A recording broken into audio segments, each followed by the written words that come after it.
সর্বভারতীয় নিট পরীক্ষায় শান্তিপুরের মুখ উজ্জ্বল করল জারির আহমেদ খাদিম। আত্মীয় স্বজন এবং শিক্ষানুরাগী মহলের উষ্ণ সম্বর্ধনায় ভাসছেন কৃতি ছাত্র জারির। পূর্ব কাটিগড়া গণিগ্রাম দ্বিতীয় খণ্ডের শান্তিপুর এলাকার বাসিন্দা জারির আহমেদ খাদিম এবারের সর্বভারতীয় নিট পরীক্ষায় 640 নম্বর পেয়ে উত্তীর্ণ হয়ে বরাকের মুখ উজ্জ্বল করেছে। তার এই কৃতিত্বে পূর্ব কাটিগড়ার প্রত্যন্ত এলাকায় খুশির জোয়ার বইছে। জানা গেছে সেখানকার সৈফুল ইসলাম খাদিম এবং রাফিয়া বেগম খাদিমের গর্বিত ছেলে জারির ছোটবেলা থেকেই নাকি পড়াশোনার প্রতি আলাদা টান ছিল তার। কৃতি ছাত্রের বাবা সৈফুল ইসলাম খাদিম একজন এলপি স্কুলের শিক্ষক এবং মা রাফিয়া বেগম খাদিম একজন গৃহিণী। তাদের পরিবারের ছেলে জারির আহমেদ খাদিমের এই সাফল্যে স্কুল কলেজের শিক্ষক শিক্ষয়িত্রী এবং শুভাকাঙ্ক্ষী সকলের প্রতি কৃতজ্ঞতা প্রকাশ করেছেন তারা।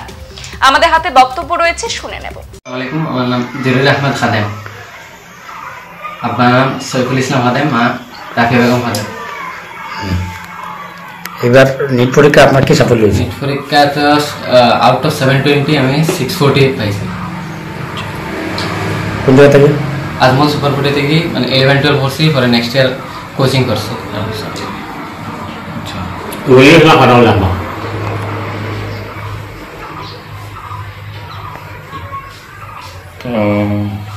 এখন কোন কলেজে পড়ার ইচ্ছা আছে বা এই ধরনের কোনো প্ল্যানিং আছে নি? প্ল্যানিং না, এখন করে মার্ক হিসাবে যে মেরিট লিস্ট আইব, এই মেরিট লিস্টে যে কলেজ পড়বো সেই কলেজ যাই। আচ্ছা, প্রিপারেশনের ব্যাপারে একটু বলে।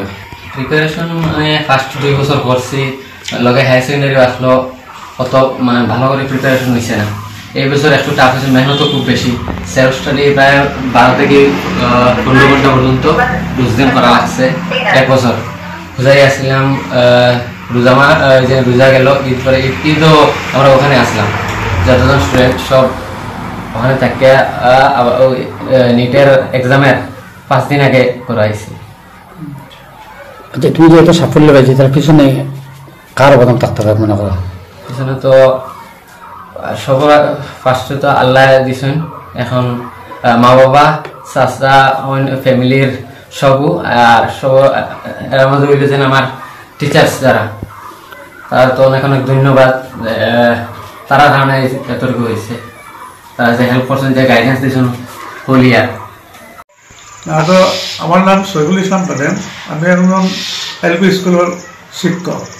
তো আমি আমার ছেলের সফলতার লাগি খুবই বেশি খুশি, আর আশা করছি ভবিষ্যতে দেশ ও দেশের সেবার লাগি এই নিয়োজিত থাকার লাগি আমি আল্লাহর কাছে প্রার্থনা করি।